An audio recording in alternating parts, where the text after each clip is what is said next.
Recording is on. Listo. Ahora sí, a partir de ahora está grabando y entonces vamos a empezar. Pregunto acerca de todos los materiales que tenían para trabajar para hoy. Vamos a empezar con un orden que establecí yo de esos materiales. Es el texto de Graciela Frigerio de En la cinta de Moebius. Primero vamos a charlar.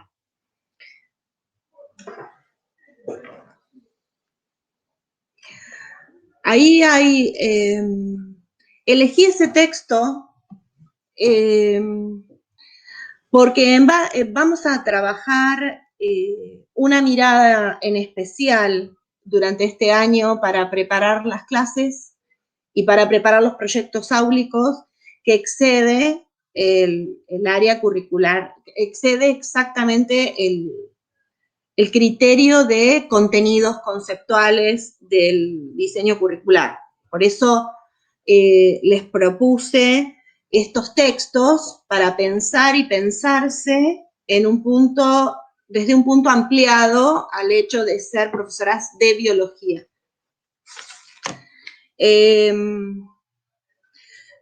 A partir de los textos vamos a pensar primero el de la cinta de Moebius. Si tienen alguna duda o alguna pregunta acerca de ese texto primero, antes de avanzar con los siguientes, les voy a proponer que me hagan consultas y después los hablamos en general, ¿sí? Si tienen alguna consulta en particular de la cinta de Moebius.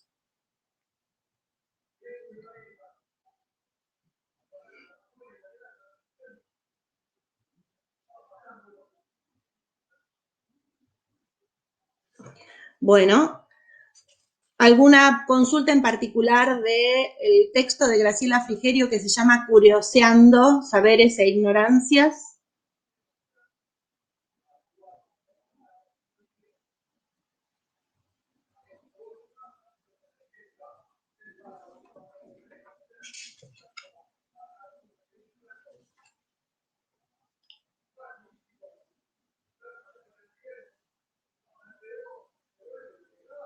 Yo creo que cada texto daba una perspectiva diferente de esto, ¿no? De la educación, de educar, ya relacionado también a otro enfoque que es totalmente diferente a lo que venimos viendo, este acto político, ¿no? De decir, bueno, de mirarlo desde otro lado más social, no solamente como desde nuestra disciplina, sino dándole otra perspectiva. Creo que, claro, cada texto alimentaba o alimenta diferentes tipos de propuesta o de repensarse y mirarse, ¿no? Eso es lo que yo más, pensarse también en esta práctica, decir, bueno, no, armo una secuencia, doy, y no es eso solamente, es empaparse de un montón, porque te cambia ya el hecho de interaccionar con el otro, como somos como agentes sociales y formadores dejando una impronta, es recíproco, ¿no? De esta retroalimentación. Creo que cada texto nos daba esa perspectiva de repensarse y también de tomar conciencia, ¿no? Sí. No sé qué piensan el resto, pero es lindo también ser conscientes de este proceso de formación, donde uno reaprende, aprende, se construye, se deconstruye. No sé. Sí. Les propuse esos textos de Frigerio, de Cornu, y también el de Philippe Mérieux, que lo escribió el año pasado en contexto de pandemia. Y el texto de Mérieux, por supuesto que los textos de Frigerio, de Cornu y esos fueron escritos hace más de 10 años, ¿sí? Cerca de 10 años. Y resulta que plantean una mirada acerca de la educación y el hecho de educar y el hecho de ser docente, y Philippe Mérieux, inmerso en la pandemia, repiensa esos textos, repiensa el hecho de educar, repiensa la educación en este contexto y muestra un montón de falencias que se hacen visibles, que cobran relevancia en el contexto de la pandemia. Y hay un montón de cosas para hablar. Nosotros tenemos esta hora y pico para ponerlos en juego, quizás no entre todo. Tengo un PowerPoint para compartir con ustedes sobre esto, pero quisiera que nos hiciéramos primero esta pregunta acerca de ¿qué es educar?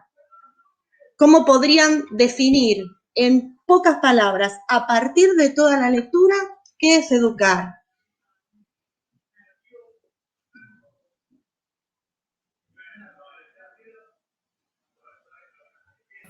Betty, se me cortó, no sé qué dijiste lo último. ¿Qué es?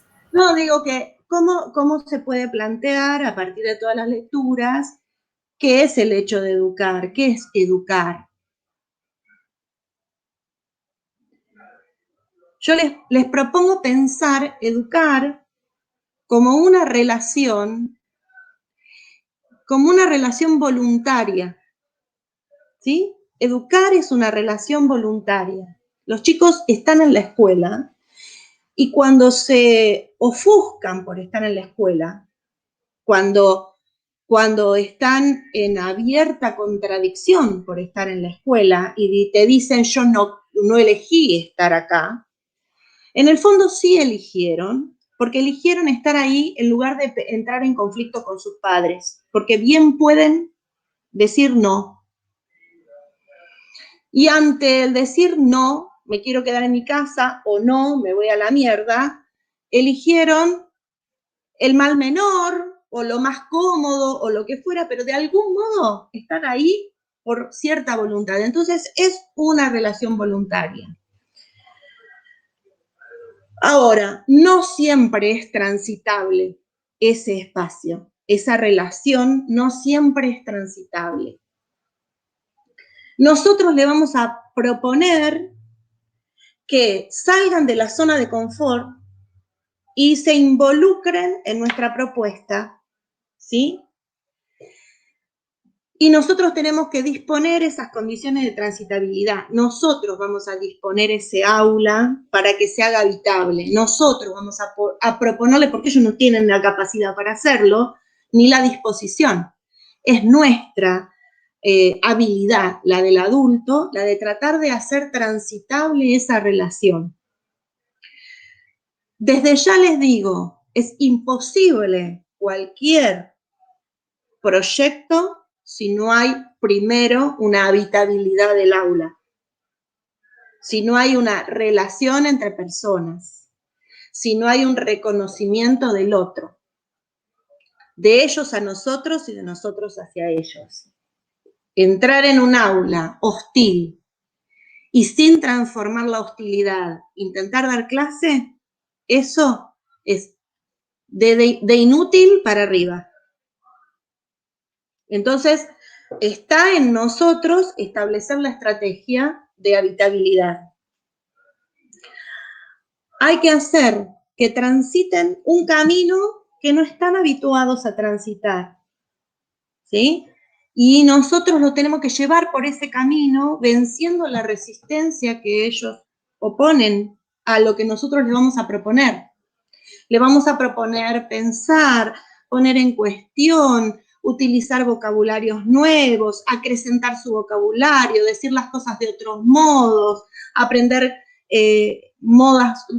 cosas que son por ahí difíciles, ásperas al principio, ¿no? Y ese camino que no están habituados porque no se les propone en general que se enfrenten a la frustración. Todo el sistema educativo y todo el sistema familiar y toda la economía de mercado está diseñada para que los niños y los adolescentes no se angustien, que sean solucionadas todas sus cuestiones, que sean solucionados todos sus deseos, primero ellos, antes que todos los demás, ¿no? En una familia es como esperable que todos resignen sus deseos y que todos resignen sus deseos, las cosas que quieren en función de los niños, porque los niños primero.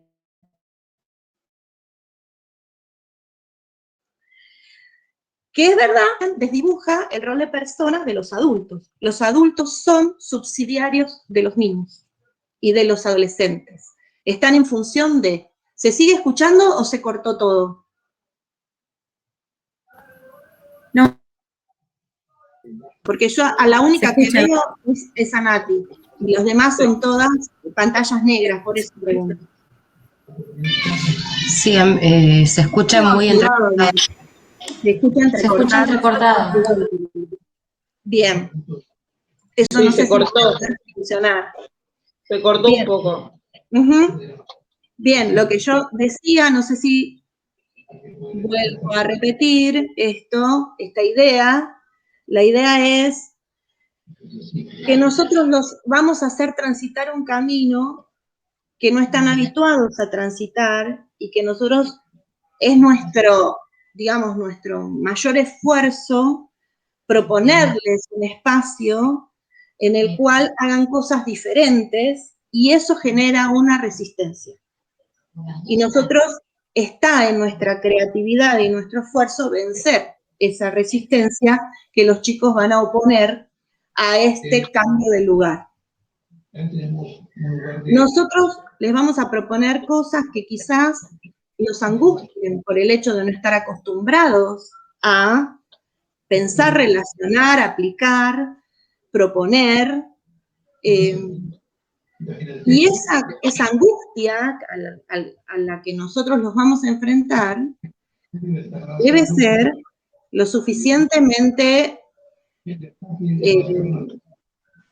desafiante como para que la aborden, pero no se frustren. Si es demasiado obvio lo que le vamos a proponer, entonces van a perder filiación y van a perder interés. Y si es demasiado complejo lo que les vamos a proponer, también van a perder filiación y van a perder interés. Nosotros estamos ahí para establecer esos vínculos, esa relación entre el saber, nosotros mismos y el alumno. Esa bendita triada didáctica de la que han hablado, me imagino, 7 millones de veces a lo largo de la carrera. Ahora, yo tengo que tener muy en cuenta qué es educar, luego, cómo aporto desde mi ciencia a ese concepto de educar, y luego, cómo aporto a este curso en concreto, eso que mi ciencia me permite desde mi expertise, puedo abordar, ¿sí? Pero primero me tengo que proponer pensar y repensarme en la profesión de educar. Entonces, voy a tomar algunas frases o algunos conceptos de los textos que les sugerí, que les propuse. Frigerio, lo mismo que Gabriela Dicker, lo mismo que Cornu, se plantan en el concepto de que educar es un acto político, porque nombrar es el primer acto político, dice Frigerio, ¿no? Es la conciencia de ser alguien por fuera de lo colectivo. Me hace miembro del colectivo, pero soy yo. Entonces, esa relación personal que establecemos con los alumnos los hace ser en medio de la comunidad, los hace ser ellos mismos. Tener conciencia de sí. Tener conciencia de sí es el primer acto político. Y espero que hayan observado a lo largo de lo que leyeron en los textos la diferencia entre político y política partidaria. No estamos hablando de partidos políticos. Estamos hablando de conciencia de sí y conciencia para sí. Ser conscientes de nosotros mismos, ser conscientes de lo que nosotros como individuos y como sociedad necesitamos.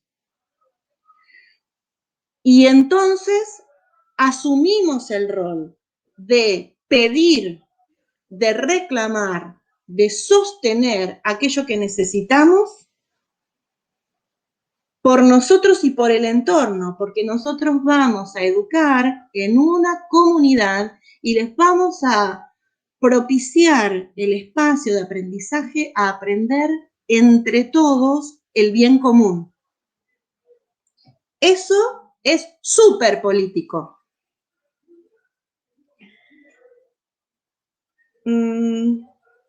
Entonces, primer acto político, reconocer y ser reconocido.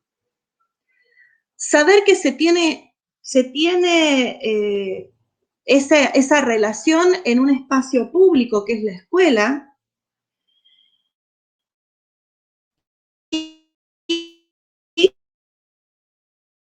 Saber que se participa de instituciones que son formadas por ese sujeto, ¿no? Y que exceden el tiempo de permanencia, exceden el tiempo que ese sujeto está en la escuela. Los sujetos... ¿Cómo? ¿Se cortó? Perdón, se cortó, creo que no sé si dijo el tercero.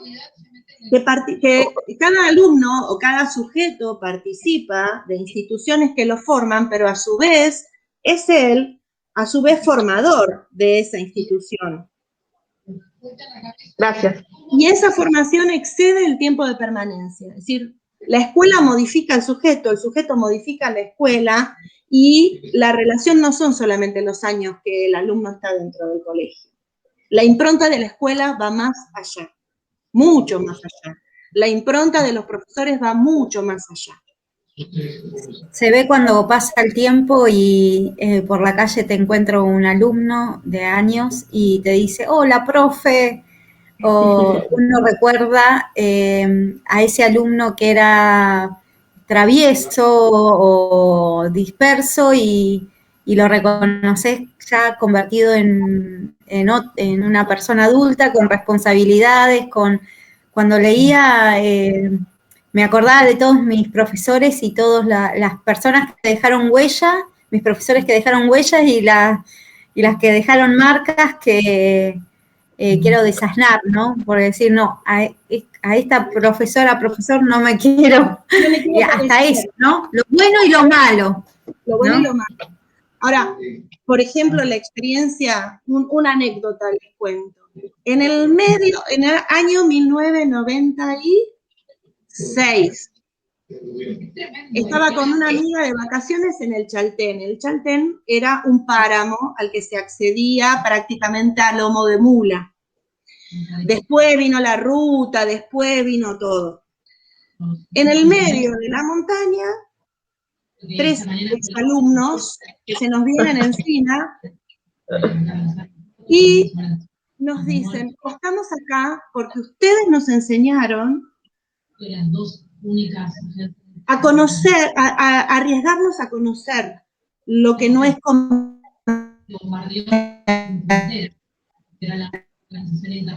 De ayuda humanitaria que también tenía sede en Gaza. Por lo cual te quería preguntar qué saben ustedes de lo que se vive. Se cortó, ¿no? Se cortó, sí. Sí, se fue la conexión. Sí, se cortó. Se corta, Betty. Capaz que se vuelve a unir. Ahí está, digo, piensen en esto. Yo desde la biología los llevé toda la vida de viaje de estudio, en 4º año. Los chicos piensen que en Capital en 4º es lo que acá sería 5º, ¿sí? En 4º año los llevé toda la vida y los sigo llevando de viaje. Desde la biología, desde el concepto, desde ecología, ¿sí? Esas serían las áreas de incumbencia desde donde yo planifico el viaje. Pero el viaje excede con mucho la biología, incluye El amor por la danza, por la comida, por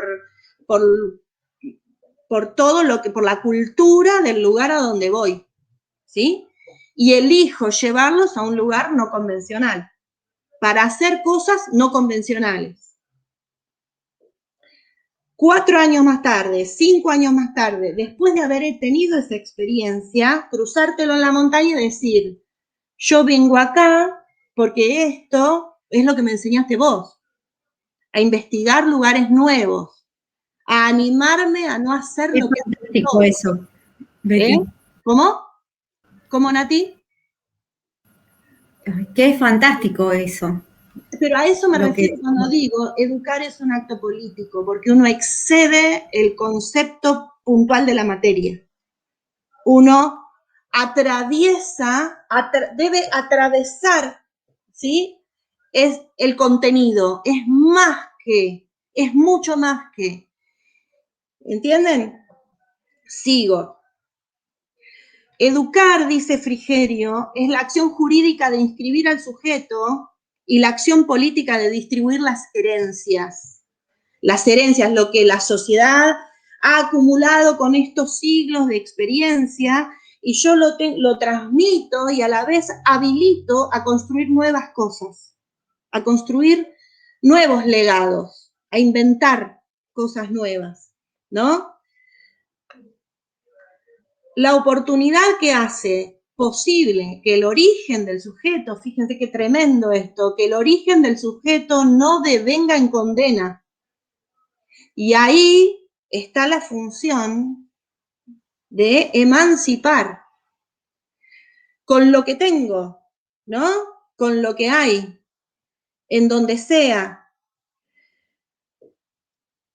El escenario público actual rechaza lo político porque la gente ha comido el discurso, lo ha tragado, al discurso de que todo lo político es malo, y eso favorece intereses. La política nos tiene que interesar sobre todo a los docentes. ¿Por qué? Porque formamos sujetos de derecho. Somos sujetos de derecho, formamos sujetos de derecho y se aplican políticas públicas para eso. Entonces, que haya o no haya recursos para comprar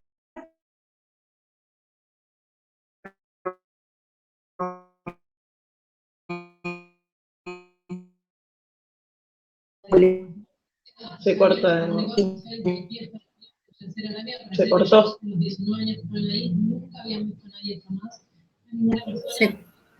Se cortó, Betty.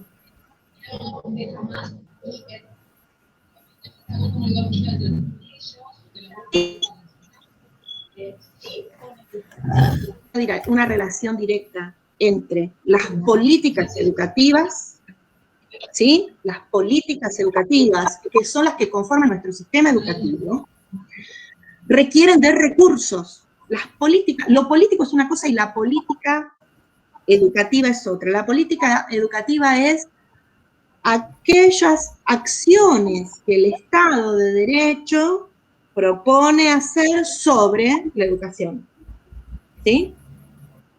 Esas políticas educativas requieren de recursos y la asignación de recursos para las distintas cosas tiene ideología.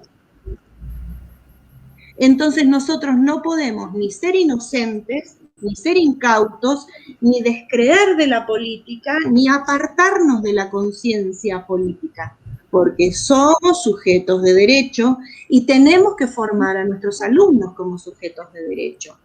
Ellos deben saber quiénes son, hacia dónde quieren ir, qué derechos les asisten y qué deberes. No son vecinos, no son chicos, son ciudadanos de la polis. ¿Sí? Ahora,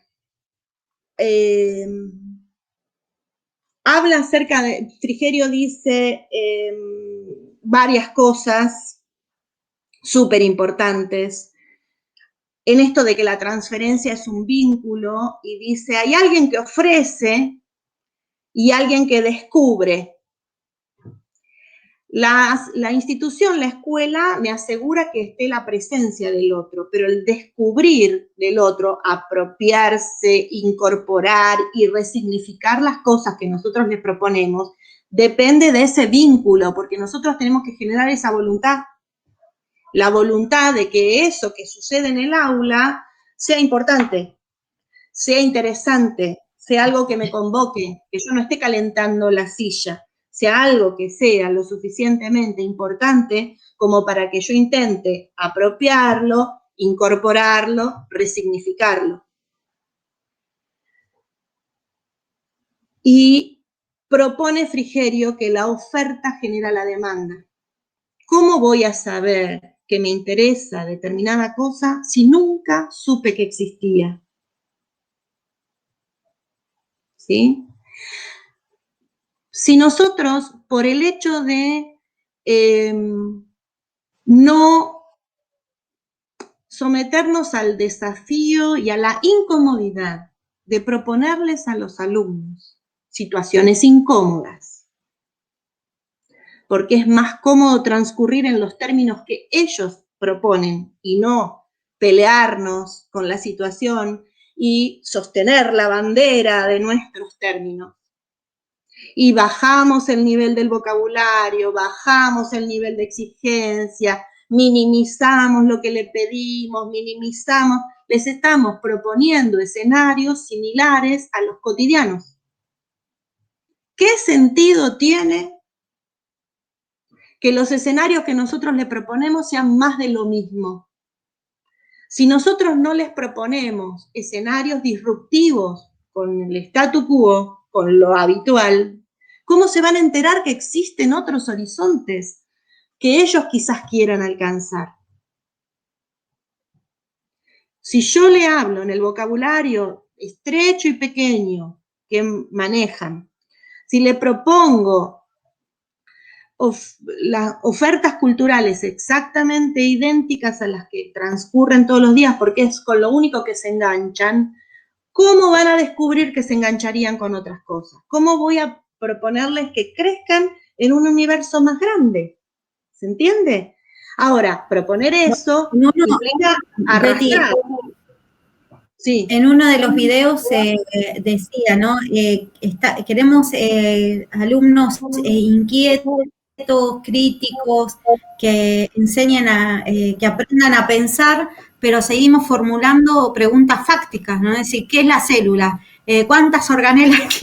Entonces, desde ese momento, desde ese lugar también, es como que estamos formando y también tenemos que volver a construirnos nosotros, si nosotros decíamos tener chicos curiosos y hiperconectados con una ida y vuelta, y no somos ejemplo, ¿no? de eso. Miren, dice Frigerio, la enseñanza de valores no es un contenido, sino el coraje de los humanos para volver este mundo un mundo justo para todos, no solo bueno para algunos. ¿Sí?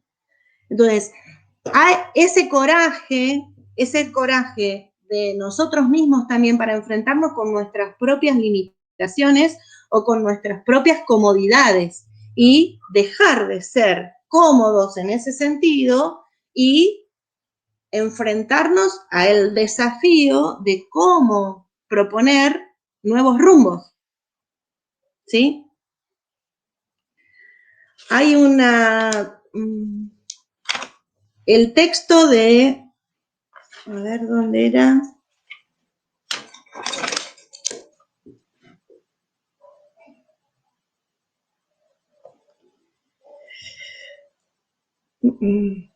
El texto el otro texto de Frigerio, el que se llama Curioseando, ¿sí? Dice, ejercer una profesión implica saber sobre ella, una manera de entenderla. Y pregunta, ¿de qué se trata la educación? ¿De qué se trata en educación? ¿En qué consiste educar? ¿Qué sentidos trabajan en el ejercicio de la educación? Son todas preguntas que son imprescindibles hacerse uno cuando va a hacer el recorte del currículum para hacer su propia planificación anual. Es decir, nuestra planificación anual debe ser estratégica. ¿Qué queremos enseñar? ¿Solamente una sucesión de contenidos conceptuales? ¿Qué queremos lograr? Lo que nosotros nos tenemos que preguntar, más que los contenidos conceptuales, es primero, ¿qué procedimientos y qué hábitos queremos que desarrollen nuestros alumnos? ¿En qué queremos que se vayan transformando? ¿Cómo quiero ver a ese alumno en diciembre, distinto de lo que lo encontré en marzo? Y ahí, recién ahí, voy a agarrar los contenidos conceptuales y me voy a preguntar, ¿cómo me sirvo de esto para lograr aquello? ¿Sí? ¿En qué manera estos contenidos me sirven para lograr esa estrategia, desarrollar la estrategia que yo quiero para lograr que sean personas conscientes de sí mismos, conscientes del entorno en el que viven, proactivos, emancipados, conscientes de sí y para sí en una sociedad? ¿Cómo me va a servir la ecología, la genética, la fisiología humana para conectarlos consigo mismos, con el mundo y transformarlos en un sujeto de derecho? No entrar con, bueno, primero empiezo con los tejidos, después voy al aparato digestivo, después al respiratorio, después al circulatorio, después al excretor, y lo tengo que hacer y paso así. Porque los contenidos son infinitos prácticamente, los contenidos conceptuales. Son prácticamente infinitos. Si yo no tengo una estrategia acerca de a dónde quiero llegar, me puedo transformar en una máquina de proponer clases que pueden tener mucho video, mucha cosa, pero no dejan de ser contenidos conceptuales de la biología. Ahora, la biología me tiene que servir para transformarlos y emanciparlos. Entonces supónganse, estamos inmersos en la pandemia. En todos los lugares habidos y por haber aparecen gráficas de barra, de torta, de esto, de lo otro, explicando cosas. Cada uno manipula como quiere los datos de las gráficas y de las tablas y muestra cosas. Nosotros somos profesores de una materia donde las apreciaciones a las que llegamos a conclusiones en base a datos, no a sensaciones, no a opiniones de no sé quién y de no sé cuánto. Nosotros requerimos datos para emitir conclusiones. Las ciencias experimentales requieren de datos brutos, que luego procesan y que luego interpretan. Pero no hay interpretaciones desde la nada. No hay interpretaciones desde las sensaciones. Si hay algo que a la sociedad argentina le hace daño mortal, es el afloramiento exponencial de opinadores. Todo el mundo opina de lo que no sabe, y sobre todo los periodistas que defienden intereses espurios de los medios concentrados de la economía, son los que imponen modos de opinar. Y nadie se lo cuestiona.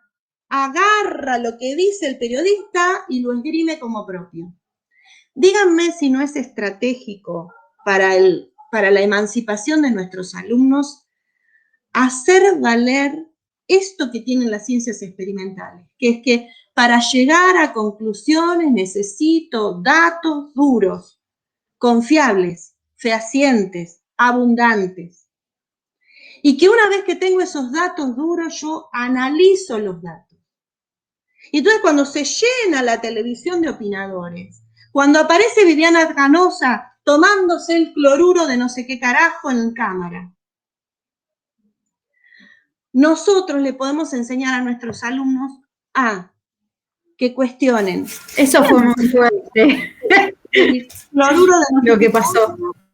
¿Quién dijo que eso sirve para atacar el virus? Cuando aparece una política muy renombrada diciendo que nos quieren envenenar cuando nos dan la vacuna, los alumnos podrían decir, busquemos información. ¿Qué es una vacuna? ¿Cuál es el concepto de veneno? ¿Cómo se puede envenenar con una vacuna? ¿Se puede envenenar con una vacuna?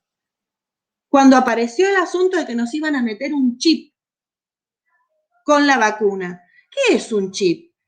¿De qué está constituido? ¿Puede entrar en una jeringa? ¿Te la pueden inyectar con una aguja subcutánea o intravenosa o intramuscular?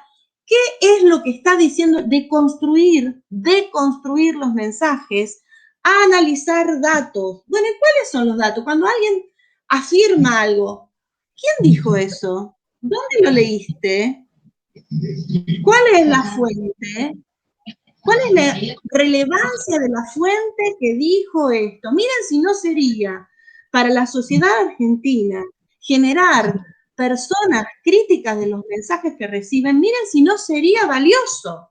Y nosotros vivimos analizando datos experimentales y llegando a conclusiones. Deberíamos vivir, porque hay una caterva de profesores de biología que lo único que hacen es dar clases de lengua y literatura porque señalan la idea principal de los textos y arman cuadros sinópticos, ¿no? Pero si fueran de verdad profesores de biología, harían prácticas de laboratorio y los alumnos aprenderían hábitos, habilidades, aprenderían que desde la ciencia escolar por ahí les interesa investigar, y sabrían que pueden llegar a conclusiones a partir de datos fehacientes, suficientes y concretos, observables. Y de ahí empezar a emitir juicios. Y también le podemos enseñar que existen intereses varios, como por ejemplo la ecología es una herramienta, y que todos tienen cierto nivel de verdad. Porque cada uno necesita para sí, cada uno de los grupos, no hay buenos y malos, maravillosos y execrables. No es una dicotomía absoluta la sociedad. A veces cuando uno mira las campañas de Greenpeace, ¿no? Las cosas se ponen en esos términos, los malditos y los maravillosos. Y no es así. La ecología nos permite, dentro de la currícula, de todo lo que hay que enseñar, es un ámbito especial para proponer juegos de roles en los cuales tengo diferentes actores. Y entonces, sí, qué tremenda la contaminación del río Uruguay por los efluentes de la pastera Botnia. Tremendo, horrible. ¿Y por qué Uruguay, si sabe que va a contaminar tremendamente el río y sabe que va a haber consecuencias tremendas en la salud de la población a lo largo de los años, pone la pastera ahí? Y no solamente es la pastera, es 10 veces más grande que cualquiera de las pasteras argentinas, sino que encima le aumentó la cuota de pasta de papel que puede producir, generando más contaminación todavía. ¿Por qué lo hace Uruguay? ¿Porque son malditos los gobernantes de Uruguay?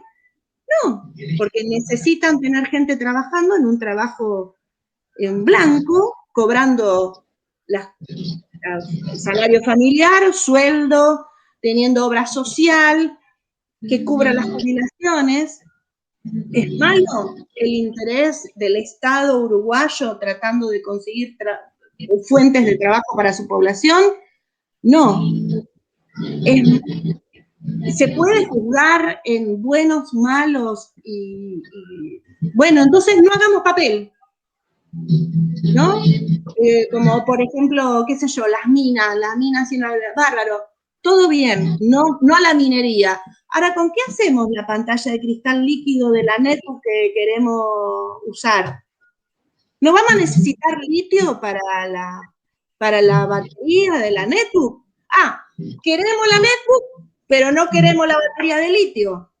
Y entonces no tengamos nadie en computadora, volvamos con el papel carbónico a escribir las cosas.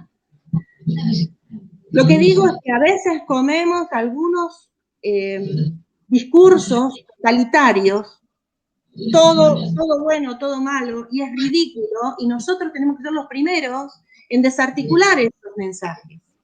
Porque lo que nosotros tenemos que abogar es a cuidar el ambiente de la mejor manera posible. Podemos lograr que la pastera Botnia invierta en tecnología que contamine lo menos posible, pero no que no haya papel. Podemos lograr que las mineras extraigan de la manera más amigable con el ambiente posible, pero no tener el mineral, porque la población sigue aumentando, los recursos existen, se necesitan y hay que usarlos sin destruir, pero usarlos, porque si no, nos tendríamos que transformar todos en monjes budistas y no vivir a la montaña dentro de una cueva. No tiene sentido. Y nosotros podemos desarticular esos mensajes totalitarios. De cualquier lado, nosotros podemos construir en nuestra aula espacios de pensamiento. Si nosotros queremos que nuestros alumnos piensen y deconstruyan los mensajes, tenemos que generar oportunidades donde se piense y se deconstruyan los mensajes. Y para eso tengo que haberlo planificado antes. Por eso hablo de una planificación estratégica donde yo pienso qué necesidades que exceden la materia de ese año quisiera cubrir con estos chicos concretos que tengo aquí. ¿No? ¿Qué posibilidades para la emancipación y para la conciencia de sí y la conciencia de sí en su entorno me genera esta materia que vieron que logré, que gané?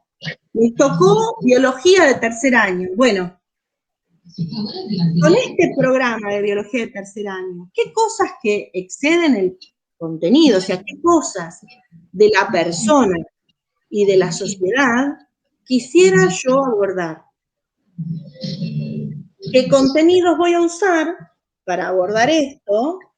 Para que los chicos cuando terminen en diciembre las clases hayan hecho qué recorrido.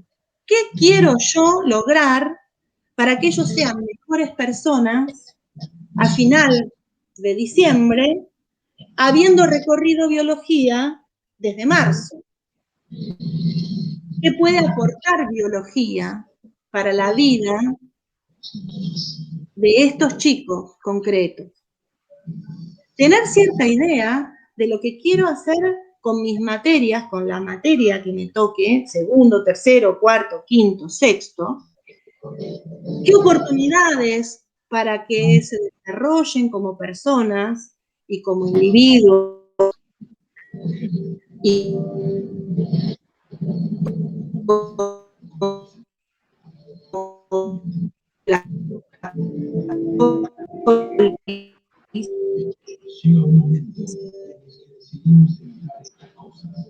Se cortó. Betty se cortó. digo, el diseño, a ver, esperen que está en amarillo. ¿Me escuchan ahora? Tengo la señal en amarillo.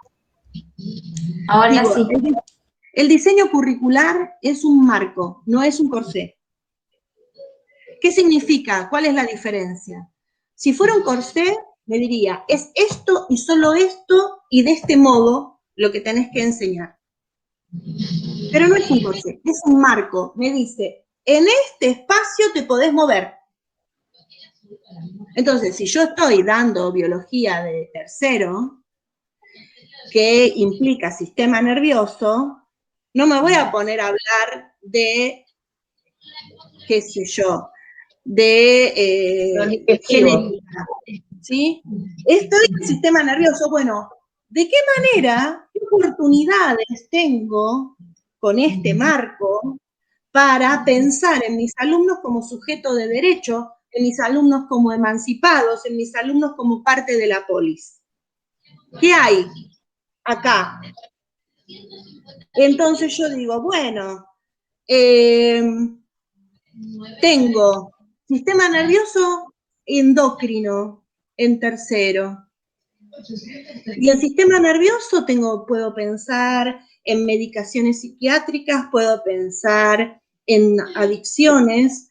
Sistema endocrino, puedo pensar que puedo tomar el aparato reproductor como una aplicación del endocrino, partir del endocrino, agarrarme de las hormonas y llegar, ¿sí?, a poner en cuestión cosas que son importantes poner en cuestión. Y entonces, desde las hormonas ir a proponer preguntas como ¿cómo se llega a ser transexual? Y ¿se nace o se hace la cuestión de género? ¿Qué es la cuestión de género? Con las hormonas, ¿qué logro? Con el sistema nervioso, ¿cómo lo afectan las drogas? ¿Qué tipos de drogas lo afectan? Llegar a eso, poner en cuestión la cuestión de la droga en la sociedad. Y también poner en cuestión si solamente la gente, la sociedad, se droga, o sea, se obnubila, o sea, se encierra en cuestiones químicas. Porque también está la gente que se encierra y se obnubila y se aparta con comunicación, con trabajo. Hay distintos tipos de adicciones. Podemos poner en cuestión esos tipos de adicciones. Ponemos a partir del cerebro, que es mi marco, porque es lo que el diseño curricular me está ofreciendo, yo llegar a poner en cuestión cosas que hacen a la salud, que hacen a la sociedad, que hacen a la visión binaria de la vida, que hacen a la visión obtusa de las problemáticas, ¿sí? Y ahí aprovecho para trabajar con gráficas de barra, de torta, de qué sé yo, y les enseño a leer estadísticamente las cosas y cuáles son los datos que sirven y cuáles son los datos que no sirven y por qué sirven y por qué no sirven, y lo pongo en cuestión. Y eso es una planificación estratégica, ¿entienden? ¿Qué elijo? Pero siempre es como que, Betty, te freno un poquito. Yo lo que veo es que a veces uno también, como parte de esta formación, a veces toma como muletillas las situaciones problemáticas para diseñar las clases, las secuencias.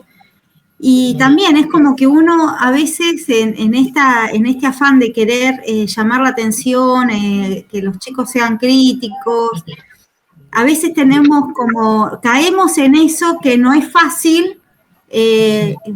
Presentamos una situación, perdón el ruido detrás,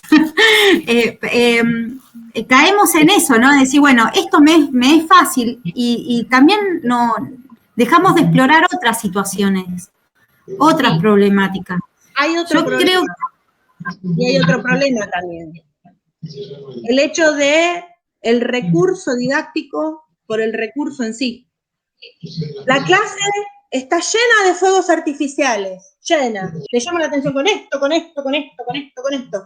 Puro petardo. Y después, ¿qué quedó? Puro petardo y... O sea, las estrategias didácticas, las cosas para llamar la atención, son estratégicas. Las pongo por una razón y quiero llegar a algún lado, no que las pongo porque las pongo. ¿Se entiende? No lleno de artilugios la clase para después no llegar a ninguna reflexión o no ir a ningún lado. Simplemente les llamé la atención para convocarles la atención y no construimos nada interesante. Exactamente, y lo tenemos muy claro. La clase no tiene que ser divertida obligatoriamente, tiene que ser interesante. Se me fueron todas, ¿están ahí? Sí. ¿Escucharon? Estamos. Así que, respondiendo un poco eso... Se escucha cortado. Sí, se escucha cortado. No se tomen, pero la clase no puede ser puro reactividad. Y ahí, Tengo aquí la y esos son quizás los casos... señal leve. Ahora debe estar mejor. Digo, el recurso didáctico no puede ser un fin en sí mismo. El recurso didáctico está muy bien que llamen la atención de los alumnos y que no sea la clase expositiva el eje y que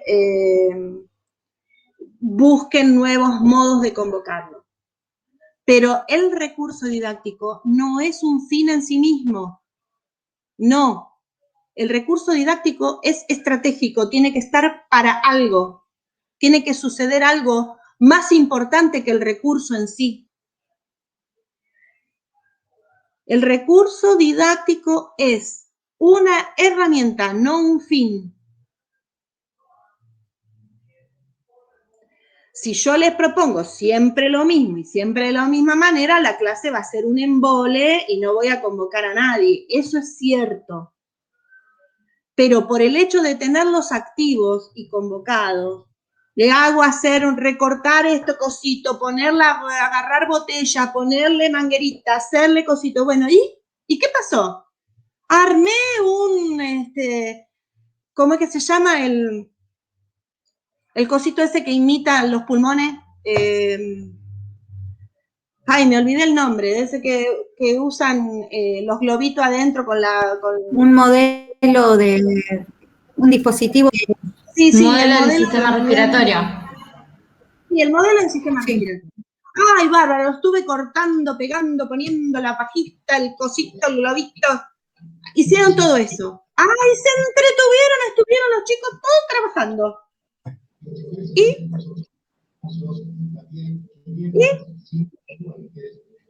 Los tuve entretenidos, pero entretenerlos no es emanciparlos. No es una clase de jardín infante. Los puedo entretener, sí, pero los tengo que interesar. Y ellos se tienen que cuestionar cosas y los tengo que cuestionar. No puede ser que la clase de biología sea simplemente un artificio de pelotudeces que no tienen sentido.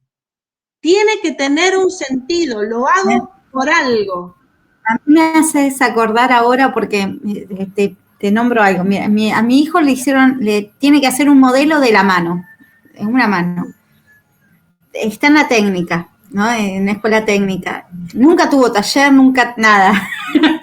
Entonces le digo, bueno, ¿qué vas a hacer? ¿Viste yo? ¿Qué vas a hacer? ¿Cómo lo vas a hacer? Y no sé, dice, bueno, ¿qué querés aprender?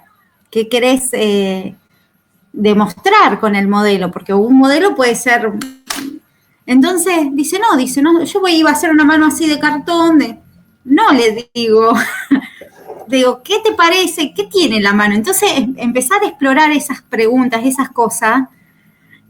Ahora como mamá, como futura docente, todo. Yo digo, wow, ¿qué función tiene decir, bueno, hagan un modelo y el nene iba a hacer una cosa totalmente diferente a lo que... Ahora, no, la pregunta es, ¿ese docente se preguntó para qué quería que hicieran un modelo? ¿O se le ocurrió que así tenía una actividad que les podía asignar en la virtualidad? Los tengo entretenidos haciendo algo. Cortan, pegan, bueno, que son habilidades que tienen que tener en la técnica. Tienen que saber usar alambre, pinza, cosa y hacen, manipulan. Porque yo lo que veo es que no es funcional. ¿Cuál es, por ejemplo, si vos mirás la consigna que le dio el docente? ¿Qué consigna le dio? ¿Le hizo preguntarse cosas primero? No, nada. Directamente fue a los bifes, a hacer un modelo de Bueno, mano. ahora, claro. Le digo, pero ¿cuál fue? Le digo, pero ¿qué es importante? Le digo, en este modelo. Porque cualquiera puede copiar una mano, hacer tipo una manualidad. Le digo, ¿qué Claro, necesitas vos de esto? ¿Qué es tu mano? ¿Qué genera un movimiento? ¿Qué querés demostrar vos? ¿Podés hacer algo? No sé, se me ocurrían 10.000 ideas de hacer una mano. Pero también es generarle ese interés al nene, ¿no? Al adolescente mira, curioso, que no quede una simple pregunta. ¿Qué pasaría si la mano no tuviera un pulgar oponible? Hacé un modelo de una mano sin pulgar oponible y pensá todo lo que no podrías hacer con esa mano sin un pulgar oponible.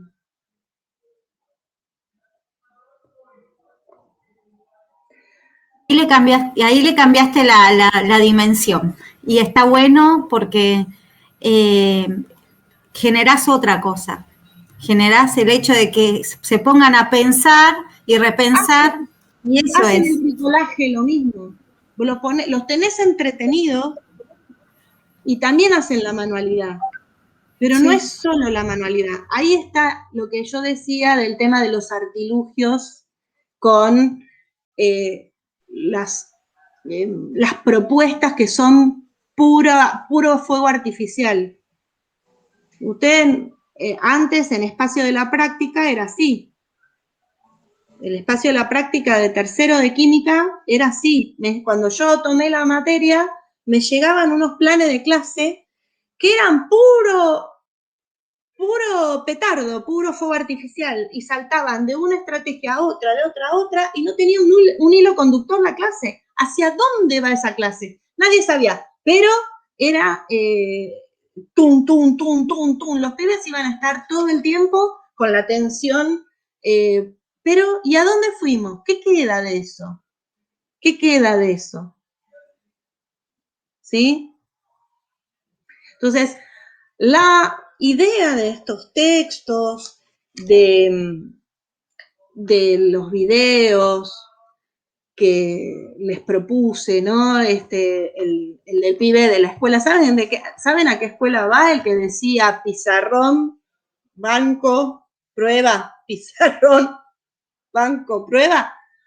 Ese pibe va a la ORT, a las escuelas ORT, privadas y que tienen un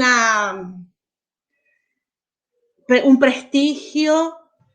¡Wow! Las ORT. El video del creador de Samba, la figura de ese docente en su propuesta, la propuesta educativa que hizo, que un tipo 30 años después lo recuerde y use sus enseñanzas para pensar en su proyecto personal, ¿no? El otro nenito que decía, no nos subestimen. Los pibes van a querer ser subestimados en parte porque es una posición cómoda y todos nosotros también queremos la ley del menor esfuerzo. Si puedo aprobar sin leer, si puedo aprobar con solo los apuntes de clase, si encima de los apuntes me hacen un resumen y el resumen me lo dan hecho y yo con eso apruebo porque el examen que me van a tomar es una huevada que lo resuelvo solamente con la memoria de las cosas que dice el profesor en clase, y bueno, vamos, dale que va. Todos, aún adultos, ahorramos energía, digamos. Los pibes, más que nadie. Los pibes hacen un posgrado de esto, de ahorrar energía. Pero nosotros no nos tenemos que dejar convencer por eso. Nosotros debemos proponer y proponer para sacarlos del lugar, de la zona de confort, sacarlos del lugar de ser, no sé, yo los veo a los chicos con una cosa que los padres no les piden que hagan nada, la escuela no les pide que hagan nada, los pibes se reciben y van a entrar a vivir en una sociedad donde todos le van a pedir que haga todo. Y salió de un lugar a donde nadie le pedía que hiciera nada. ¿Qué herramientas les damos para ir a una universidad donde el que más lee es el que permanece, el que más hace, el que más estudia, es el único que permanece? Las universidades tienen un 1% de egresados. Entonces, si nosotros formamos gente cómoda, ¿cómo van a poder ser exitosos en un mundo donde de 100 egresa 1? ¿Cómo los vamos a promover para que vayan a un mundo del trabajo donde va a haber jefes que no le gustan, compañeros que no le vienen bien, trabajos que le van a resultar molestos? Si todo lo que les es molesto nosotros se los quitamos de en medio. Todo lo que les genera un poquito de malestar nosotros se lo evitamos. No sea cosa que el nene se paspe. A ver si se paspa, porque tiene que lavar los tubos de ensayo, acomodar la mesada, pensar un poquito más allá, hacer algo que le genere un poco de incomodidad. Entonces los dejamos que aprueben con 2 palabras, que escriban media palabra. Ay, no te sale, bueno, mándame un emoticón. No te sale escribir, bueno, poneme un emoticón en el WhatsApp y entonces entiendo. Si me pones así, quiere decir que entendiste la clase. Ni siquiera te genera... Es como ese simplista, ¿no? Todo tan muy estructurado, decir, bueno, lo fácil, el facilismo, lo simple. Todo lo fácil y que los nenes no se incomoden. Está todo organizado para que nadie se incomode. Pero cuando tengan 18, 19, 20, cuando puedan terminar la escuela y vayan al mundo del trabajo y vayan al mundo de los estudios superiores, sea cual fuera lo que quieran hacer, van a tener que hacer cosas ásperas. Van a tener que... También pasa, Betty, también pasa esto con el marco, ¿no? Porque la escuela, las instituciones también generan este tipo de responsabilidad de un horario, los días. Y hoy con esto de la virtualidad, muchos chicos, yo lo veo por mi hijo, que yo lo levanto, le hago hasta vestirse para que prenda la cámara, generar ese hábito. Y dice, no, dice, mis compañeros... Los padres no tienen conciencia de eso. Y le digo, pero reniegas y te pasa media hora renegando. Dice, no, pero me dice, mis amigos, dice, de la cama están tomando la clase, escuchan la clase. Sí, y prenden la cámara. Le digo, pero es una falta de respeto, le digo, al docente, le digo, y también uno tiene que generar un hábito. Ustedes si no van a ser generaciones que lamentablemente uno mal también hace en casilla, que eso está mal, pero le digo, son generaciones que no sé si van a ir los lunes, van a llegar temprano a trabajar. Hoy se sabe que estadísticamente los lunes son los días que más deserción laboral hay, llegan tarde, no van, siempre pasa algo. Sí. Y eso también tiene que ver con esta cultura educativa. Sí, también el sistema escolar permite, el sistema que nosotros hemos generado, hemos permitido que se genere por la gran desigualdad. Ustedes piensen que los sistemas educativos de Argentina vienen de la crisis del 2001.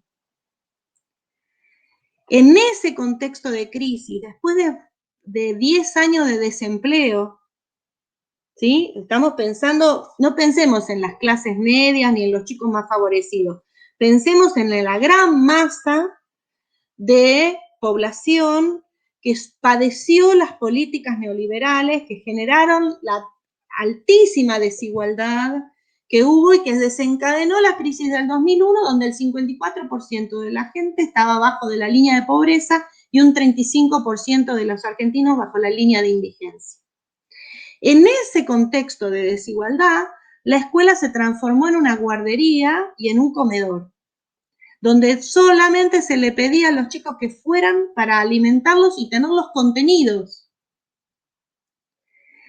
Eso sigue existiendo hoy. Entonces, con que un pibe agarra y vaya una vez por trimestre, dice la normativa que vos lo tenés que evaluar aunque vaya un solo día, y el pibe con un solo día y una nota, entonces no quedó afuera.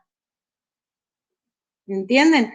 Hay trampas de la normativa, cosas que no se han revisado, que siguen. Sí, a mí me pasó con ATR, Betty. Yo estuve en el programa de ATR y también me encontré con otra realidad también, que uno intenta y a veces la normativa, y bueno, dejamos pasar un montón de cosas. Como a veces es una piedra en el cogote, y otras veces, claro, como la normativa piensa en el más desposeído, en el que está peor, en el último orejón del tarro, y se legisla de ahí para arriba. Entonces,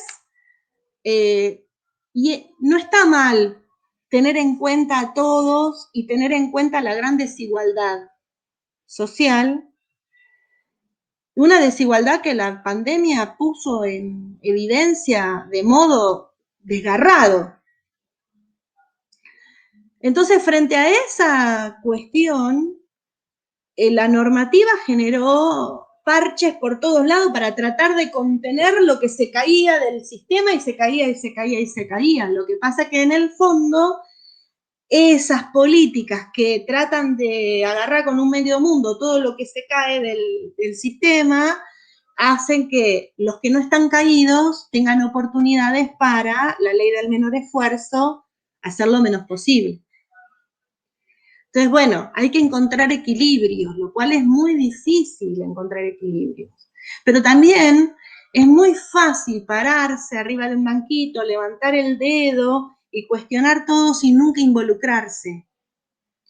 Por eso digo, hay que hay que militar la docencia, hay que militar la escuela, hay que militar la educación. Y eso significa ponerse en los zapatos del otro, pero también no perder de vista las grandes aspiraciones y no dejar que los sistemas nos coman vivos.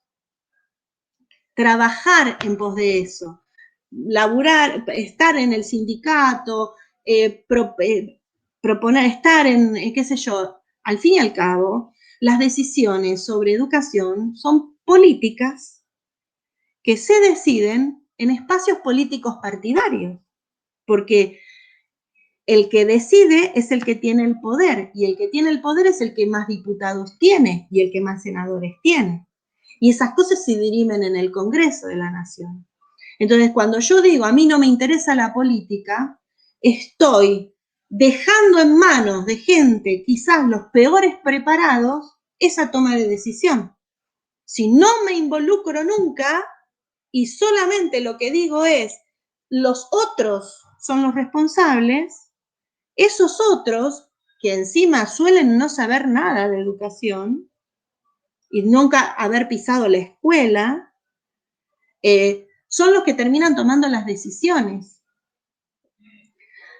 ¿Cuándo fue? ¿De qué manera pasó que los docentes, que somos los responsables y los expertos en educar, en pensar la educación, en pensar en cómo educar, a quién educar, de qué manera educar, quedamos excluidos de los ministerios de educación? ¿Por qué nunca hay un docente a cargo? ¿Por qué se considera al docente como una carrera de segunda categoría? La ministra de Educación de la Ciudad de Buenos Aires, Soledad Acuña, nos dijo que somos viejos, fracasados, que somos docentes porque no podemos estudiar otra cosa, porque no nos da el cerebro, y somos pobres, y como somos pobres no tenemos un bagaje cultural que compartir. Todo eso nos dijo la ministra de Educación de la ciudad de Buenos Aires. Una barbaridad. ¿Cómo? Una barbaridad lo que dijo. Una barbaridad, pero lo dijo. Sí, lo escuché. Lo dijo, y una sociedad entera lo escuchó y no dijo nada. Y un colectivo docente entero lo escuchó y no hizo nada. No hicimos nada. Nos insultó de arriba abajo y no... Le pidieron una denuncia, pero no se hizo cargo ella. Y nadie apoyó eso. Porque hay un montón, porque lo que dijo es lo que piensa un gran colectivo que la votó.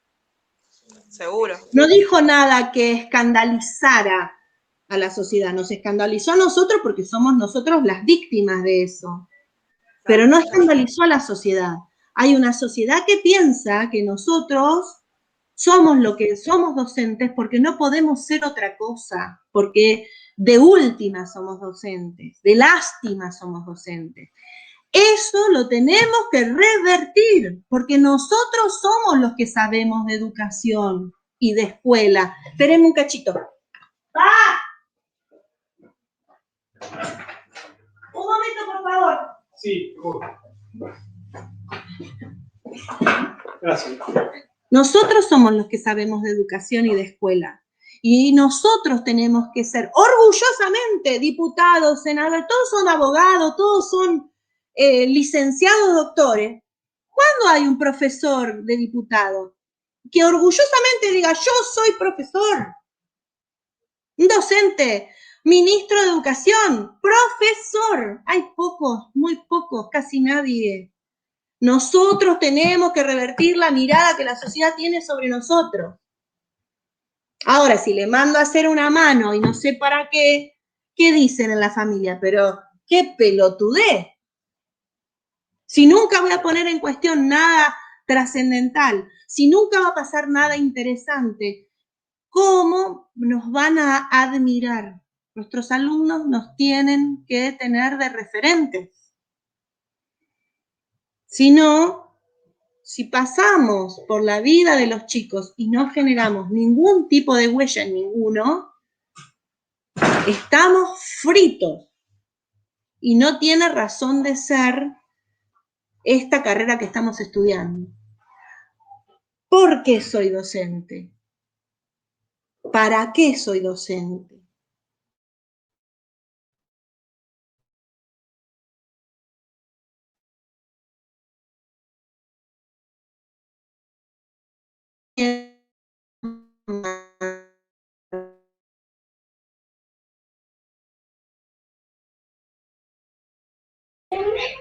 Se cortó, Betty.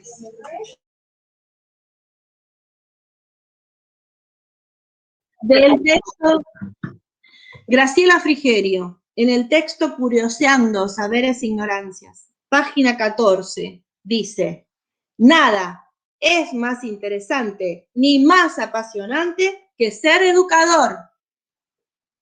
¿Nos lo creemos? ¿Lo militamos a eso? Pregunta para pensar y para pensar nuestras clases, para pensar nuestros proyectos de aula, para pensar nuestros recorridos académicos.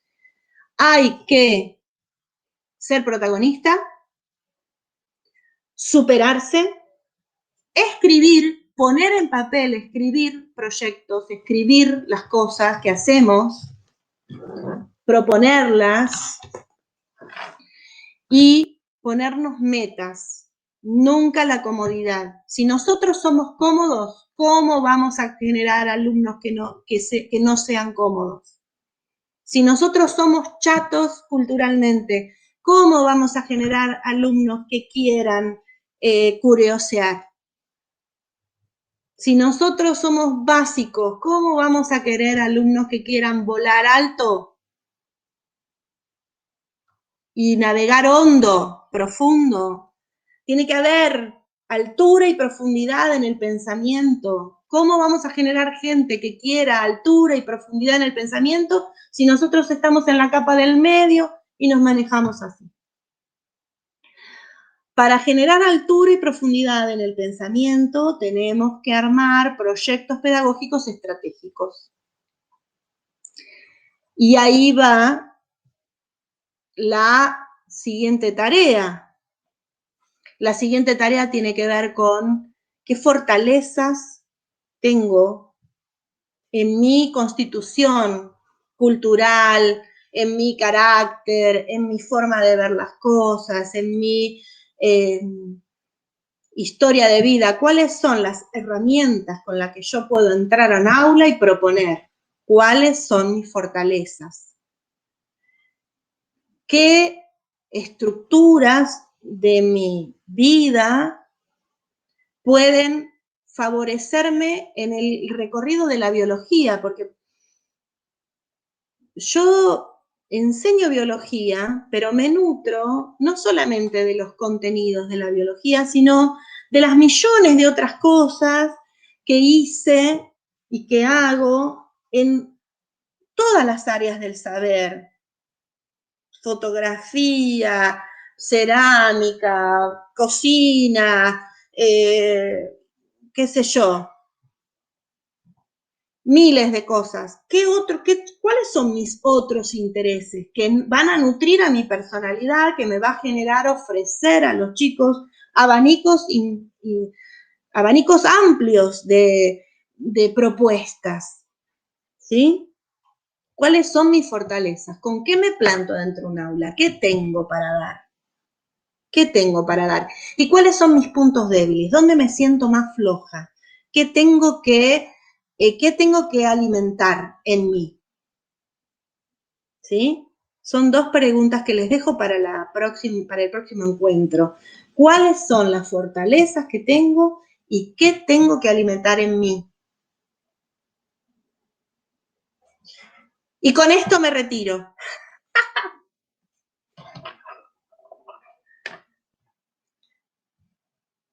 Las dejo tranquilas porque les cociné la cabeza 1 hora y media. Y después veo si Gracias, Betty. Después veo si el PowerPoint se los paso en la clase que viene o pasamos a otro tema, no sé, bueno, qué sé yo, no, por ahí hablamos, por ahí usamos el PowerPoint en la clase que viene porque hay mucho para hablar. Si alguna no alcanzó a leer todos los textos, les propongo que los lean. Son muy enriquecedores y ayudan mucho a pensarse. Bueno, les mando un abrazo. Nos vemos. Otro. Hasta luego. Chau, chau. Chao, Betty. Nos vemos. Chau, Betty. ¡Chao!